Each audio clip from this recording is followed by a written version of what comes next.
Hi అండి. అందరికీ నమస్కారం. పల్లవి కథల ప్రపంచం ఛానల్‌కి స్వాగతం. ఈరోజు స్టోరీ 'ముడిపడిన బంధం' ఎపిసోడ్ 67. ఈ స్టోరీ కనుక మీకు నచ్చినట్లయితే ప్లీజ్ లైక్ చేయండి, షేర్ చేయండి అండ్ తప్పకుండా సబ్స్క్రైబ్ చేసుకోండి. మీ విలువైన అభిప్రాయాలను తప్పకుండా కామెంట్ రూపంలో తెలియచేయండి. ఎవరైనా మన ఛానల్‌ని ఫస్ట్ టైం చూస్తుంటే కనుక ప్లీజ్ అండి సబ్స్క్రైబ్ చేసుకొని చూడండి. ఇక ఆలస్యం చేయకుండా స్టోరీలోనికి వెళ్ళిపోదాం. చెప్పింది చాలు కానీ ముందు వెళ్ళి డ్రెస్ చేంజ్ చేసుకో, ఎక్కువసేపు అలాగే ఉంటే మళ్ళీ ఫీవర్ వస్తుంది అని గట్టిగా అనేసరికి గీత అక్కడి నుండి తన రూమ్కి పరిగెడుతుంది. పద్మావతి గారు చిన్నగా నవ్వుతూ, మరీ అంత భయపెట్టుకో కృష్ణ, పాపం అమాయకురాలు అని అంటారు. ఆ మాట విన్న విరాట్ అయోమయంగా చూస్తూ, ఎవరు అమాయకురాలు? నిన్న చూడాల్సింది ఆవిడ గారి వీరత్వం. ఆ చక్రపాణిని వణికించేసింది. దాన్ని పట్టుకొని అమాయకురాలు అంటున్నావా అని మెల్లగా అడుగుతాడు. ఆ మాట విన్న శాంతి గారు చిన్నగా నవ్వుతూ, అయితే మా విరాట్కి తగ్గ భార్య దొరికిందన్నమాట.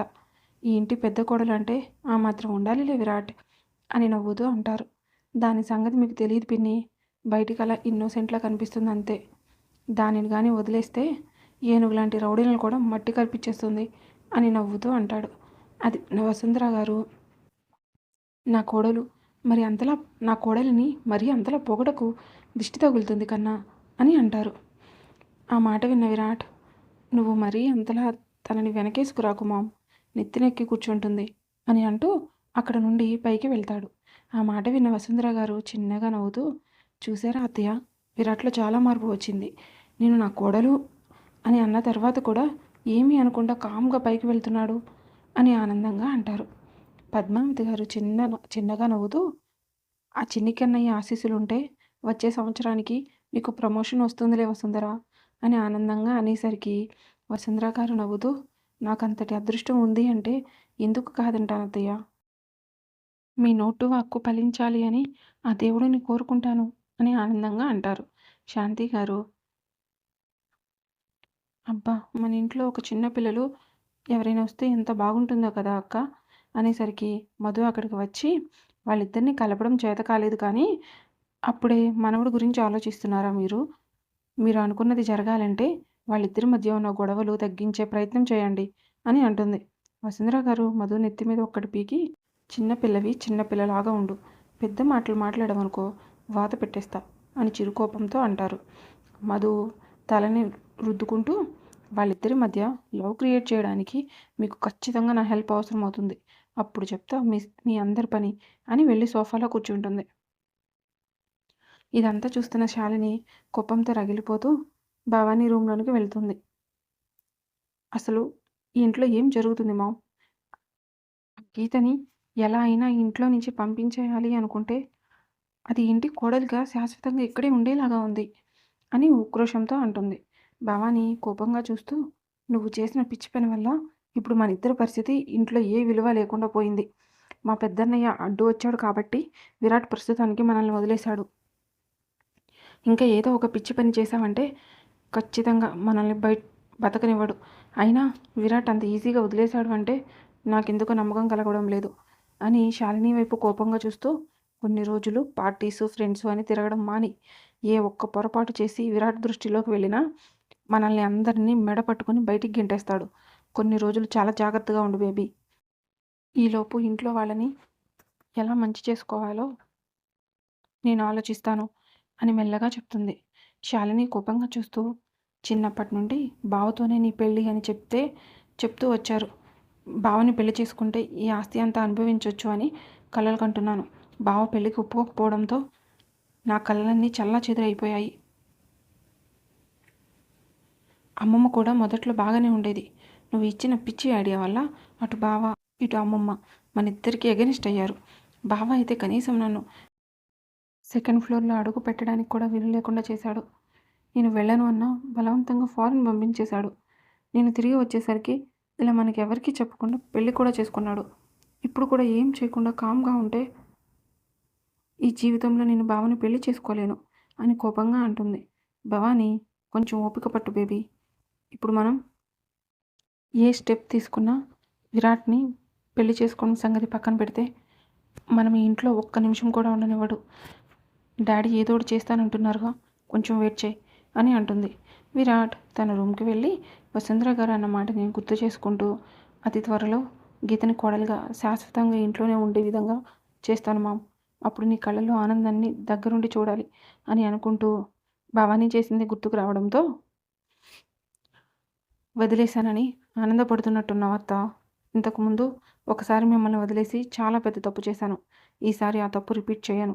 నువ్వు మళ్ళీ ఇలాంటి మిస్టేక్ చేయడానికి వీలు లేకుండా చేస్తాను. ఇప్పుడు నేను ఇచ్చే షాక్తో నువ్వు కక్కలేక మింగలేక చేస్తావు. ఎవరితోనూ నిజం చెప్పలేక, అలా అని నేను చేసేదాన్ని చూస్తూ ఊరుకోలేక, ఏం చెయ్యాలో అర్థం కాక ఎందుకురా దేవుడా గీత జోలికి వెళ్ళాను అని ఏడ్చేలాగా చేయకపోతే నా పేరు విరాటే కాదు. ఇప్పటి వరకు నాని ఫేస్ చూసి నువ్వు ఎన్ని చేసినా చూసి చూడనట్టు వదిలేశాను. ఈసారి నువ్వు చేసిన దానికి ఖచ్చితంగా శిక్ష అనుభవించి తీరాలి అని కసిగా అనుకుంటాడు. అర్జున్కి కాల్ చేసి విరాట్ చేయాలి అనుకున్న పని చెప్పడంతో అర్జున్ మాట్లాడుతూ, విరాట్ నువ్వు అనుకున్నది బాగానే ఉంది, కానీ దీనికి మీ అత్త ఒప్పుకుంటుందా?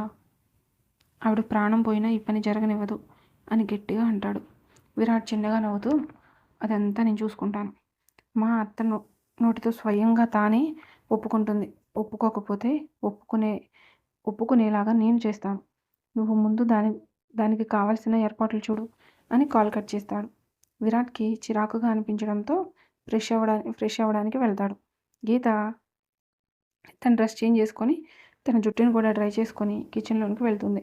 మంగ డిన్నర్ కుక్ చేస్తూ ఉండడంతో గీత వెళ్ళి నేను కూడా హెల్ప్ చేయనా అక్క అని అడుగుతుంది. శివ గీత వైపు చూస్తూ, వద్దు గీతమ్మ, నీకు అసలే ఒంట్లో బాగోలేదు. పైగా విరాట్ సార్ నిన్ననే కదా చెప్పారు నువ్వు ఇంట్లో సర్వెంట్వు కాదు అని. సార్ చెప్పిన తర్వాత కూడా నీ చేత పని చేయిస్తే మమ్మల్ని పనిలోంచి తీసేస్తారు అని నెమ్మదిగా అంటాడు. గీత శివ వైపు చూస్తూ, అంతేలే బ్రో, మీ సార్ చెప్పారు కదా అని నన్ను వేరు చేస్తున్నారు కదా. నేనే పిచ్చిదానిలాగా బ్రో బ్రో అంటూ మీ చుట్టూ తిరిగాను అని బాధపడుతున్నట్లుగా నటిస్తూ అంటుంది. అది తెలియని మంగ కంగారుగా, అలా అంటారేంటమ్మా, మీరు ఎప్పటికీ మా గీతమ్మనే. మీకు ఇప్పుడు హెల్త్ బాగోలేదు కదా, అందుకే వద్దు అంటున్నాం. మీరు కూర్చోండి, మీకు వేడివేడిగా ఏమైనా చేసి ఇస్తాను అని గీతను చైర్లో కూర్చోబెట్టి మంగ గబగబా సూప్ చేసి గీత ముందు పెడుతుంది. అది చూసిన గీత చిన్న చిరునవ్వుతో ఆ బౌల్ తీసుకొని ఆ సూప్ని ఎంజాయ్ చేస్తూ తాగుతుంది. గీత సూప్ కంప్లీట్ చేసి బంటి వాళ్ళని కలిసి చాలా రోజులు అవ్వడంతో బంటి వాళ్ళని కలవడానికి గార్డెన్లోనికి వెళ్తుంది. బంటి, సిరి, పూజ వీళ్ళందరూ గీతను చూడగానే హ్యాపీగా దగ్గరకు వచ్చి గీత కళని చుట్టేస్తారు. 3 days నుంచి వాళ్ళని కలవకపోవడంతో గీత కూడా బాగా వాళ్ళని మిస్ అవుతుంది. సిరి ముద్దు ముద్దుగా మాట్లాడుతూ ఎలా ఉంది గీత అని అడుగుతుంది. గీత చాలా హ్యాపీగా, నేను చాలా బాగున్నాను, మీ అందరినీ చాలా మిస్ అయ్యాను అని సిరిలాగా మాట్లాడుతూ సమాధానం ఇస్తుంది. పూజ, గీత మాకు ఒక చిన్న హెల్ప్ చేస్తావా అని అడుగుతుంది. గీత పూజ వైపు చూస్తూ ఏం కావాలి అని అడగడంతో, అది మా ఫ్రెండ్ది చిన్న ఫంక్షన్ ఉంది. మా ఫ్రెండ్స్ అందరూ మెహందీతో డిజైన్స్ పెట్టుకొని వస్తారంట. మరేమో అమ్మని అడిగితే నాకు రాదు తల్లి అని చెప్పింది. నువ్వు మాకు మెహందీతో డిజైన్ వేస్తావా అని ఆశగా అడుగుతుంది. గీత పూజని దగ్గర తీసుకొని, నేను వేస్తాను కానీ నా దగ్గర మెహందీ లేదు, రేపు కాలేజీకి వెళ్ళి వచ్చేటప్పుడు తీసుకొస్తాను ఓకేనా అని అడుగుతుంది. పూజ ముఖం డల్గా పెట్టుకొని, ఫంక్షన్ రేపు మార్నింగే గీత అని నీరసంగా చెప్తుంది. సిరి మెరిసే కళ్ళతో గీత వైపు చూస్తూ, గీత ఇప్పుడు 7 కూడా అవ్వలేదు కదా, మనం బయటికి వెళ్ళి తెచ్చుకుందామా? కావాలి అంటే విరాట్ సార్ దగ్గర పర్మిషన్ తీసుకుందాం. విరాట్ సార్ కూడా మాకు మంచి ఫ్రెండ్ అయ్యారు కదా, ఇప్పుడు ఏమీ అనరు అని ముద్దు ముద్దుగా చెప్తుంది. బంటి కొంచెం పెద్దవాడు అవడంతో గీత కిడ్నాప్ అయింది అన్న విషయం కూడా తెలియడంతో, వద్దు గీత, నువ్వేం బయటికి రావద్దు, నేనే మా డాడీని అడిగి తెప్పిస్తాను, నువ్వు కొంచెం లేట్ అయినా వీళ్ళకి మెహందీ పెడతావా అని అడుగుతాడు. గీత చిన్నగా నవ్వుతూ, ఖచ్చితంగా పెడతాను, అందరూ డిన్నర్ కంప్లీట్ చేసిన తర్వాత నేను ఇక్కడికి వస్తాను, ఈలోపు నువ్వు మెహందీ తెప్పించు అని నవ్వుతూ అంటుంది. సిరి, పూజ గట్టిగా నవ్వుతూ థ్యాంక్ యూ గీత అని గీతని హక్ చేసుకొని అలానే ఉంటారు. గీత ముందు హోంవర్క్ చేయండి, ఏమైనా డౌట్స్ ఉంటే నన్ను అడగండి అని అంటుంది. బంటి, సిరి చాలా స్పీడ్గా వాళ్ళ హోంవర్క్ని కంప్లీట్ చేసి గీతకు చూపిస్తారు. సరే అయితే మేము ఇక వెళ్తాం, నువ్వు త్వరగా వచ్చేసాయి అని చెప్పి అక్కడ నుండి వాళ్ళ క్వార్టర్స్కి వెళ్తారు. గీత కిచెన్లోనికి వెళ్ళేసరికి శివ, మంగ ఇద్దరూ కలిసి డిన్నర్ కుక్ చేయడం కంప్లీట్ చేస్తూ ఉంటారు. గీత అవన్నీ తీసుకువెళ్ళి డైనింగ్ టేబుల్ దగ్గర పెడుతుంది. డిన్నర్ టైం అవడంతో అందరూ కిందకి వస్తారు. విరాట్ కూడా పైనుండి కిందకు వచ్చి తన చైర్లో కూర్చుంటాడు. గీత అందరికీ వడ్డించడానికి ముందుకు వస్తుంటే విరాట్ గీతను ఆపి, "నువ్వు కూడా కూర్చో" అని గంభీరంగా అంటాడు. గీత ఎలాగైనా తప్పించుకోవాలి అని నేను కూడా కూర్చుంటే మంగ అక్క ఒక్కటే అందరికీ సర్వ్ చేయలేదు. డిన్నర్ చేసే వాళ్ళకి చాలా ఇబ్బంది అవుతుంది అని మెల్లగా అంటుంది. విరాట్ అప్పుడే వస్తున్న శాలిని వైపు చూస్తూ శాలిని అని గట్టిగా పిలుస్తాడు. శాలిని కంగారుగా విరాట్ ముందుకు వచ్చి, "ఏమైంది బావా" అని మెల్లగా అడుగుతుంది. విరాట్ షార్ప్గా చూస్తూ అందరికీ వడ్డించడానికి మంగకి హెల్ప్ చేయి అని గంభీరంగా అంటాడు. అది విన్న శాలిని విరాట్ ఏం చెప్పాడో కూడా సరిగ్గా అర్థం కాక, "ఏం మాట్లాడుతున్నావు బావా" అని అడుగుతుంది. "బ్రెయినే పనిచేయడం లేదు అనుకున్నా, ఈ మధ్య చెవులు కూడా పనిచేయడం లేదా" అని ఎటకారంగా అడిగేసరికి శాలిని కోపంగా చూస్తూ, "సర్వెంట్స్ చేసే పని నేనెందుకు చేస్తాను బావా" అని కొంచెం గట్టిగానే మాట్లాడుతుంది. భవానీ కూడా చిన్నగా మాట్లాడుతూ, "చదువుకున్న పిల్లకి అలాంటి పనులు చెప్తే ఎలా చేస్తుంది విరాట్" అని మెల్లగా అడుగుతుంది. విరాట్ కోపంగా చూస్తూ, "ఇప్పుడంటే మన పిల్ల కాబట్టి ఏ పని చేయకుండా ఊరుకుంటాము. రేపు పెళ్లి చేసుకున్న అత్తారింటికి వెళ్తే అక్కడ తన భర్తకి ఏదో ఒక పని చేయాలి కదా. ఆడపిల్లకి ఏ పని నేర్పించకుండా ఏం చేద్దాం అనుకుంటున్నారు" అని గట్టిగా అడుగుతాడు. ఇప్పుడు శాలిని దగ్గరికి వచ్చేసరికి, "చదువుకున్న పిల్ల ఈ పనులు ఎలా చేస్తుంది" అని అడుగుతున్నారు. మరి మొన్నటి వరకు గీత చేత ఎలాంటి పనులు చేయించారు? తను మాత్రం చదువుకోవడం లేదా? అప్పుడు లేని ప్రాబ్లం ఇప్పుడు ఎందుకు వస్తుంది అత్త అని గట్టిగా అడిగేసరికి భవానీ ఏం మాట్లాడకుండా కామ్గా ఉంటుంది. విరాట్ చాలా సీరియస్గా మాట్లాడుతూ, "ఇంట్లో ప్రతి ఒక్కళ్ళు ఏదో ఒక వర్క్ చేస్తూనే ఉన్నారు" అని శాలిని వైపు చూస్తూ, "నువ్వేం చేస్తున్నావు? నీ ఇంజనీరింగ్ కంప్లీట్ అయ్యి ఎన్ని డేస్ అవుతుంది? నీకు 1 మంత్ టైం ఇస్తున్నా. నువ్వు ఈలోపు ఏదో ఒక జాబ్లో జాయిన్ అవ్వాలి. అప్పటి వరకు ఇంట్లో పనులు నేర్చుకో. అంతేగాని ఖాళీగా కూర్చుంటాను, ఫ్రెండ్స్ పార్టీస్ అని తిరుగుతాను అంటే అస్సలు ఊరుకోను. ఈ ఘట్టంనేని ఫ్యామిలీకి ఒక గుడ్ నేమ్ ఉంది. నువ్వు ఇంట్లో ఉంటూ మా ఇంటి మనిషిగా చెప్పుకుంటూ బయటకు వెళ్ళి నీ ఇష్టం వచ్చినట్లు బిహేవ్ చేస్తాను అంటే నేను ఒప్పుకోను. ఈ రోజు నుండి నీకు జాబ్ వచ్చేంత వరకు కిచెన్లో మంగకి హెల్ప్ చేయి" అని గంభీరంగా అంటాడు. దేవరాజ్ ఏదో మాట్లాడబోయేలోపు విరాట్ అతని వైపు చూస్తూ, "మామా ప్లీజ్, అక్కడ శాలినియే కాదు, చివరికి మధు ఉన్న ఇలాగే మాట్లాడతాను. ఇంటి పని నేర్చుకోవడంలో తప్పేం లేదు. అది నామోషీగా ఫీల్ అవ్వాల్సిన అవసరం అంతకన్నా లేదు. ఆ పని చేయకపోతే ఏదో ఒక జాబ్ చేయమనండి, నాకేం ప్రాబ్లం లేదు. అంతేగాని ఖాళీగా బలాదూర్లు తిరుగుతానంటే మాత్రం చూస్తూ ఊరుకోను" అని గంభీరంగా అనేసరికి దేవరాజ్ కూడా ఏమీ మాట్లాడలేక మౌనంగా ఉంటాడు.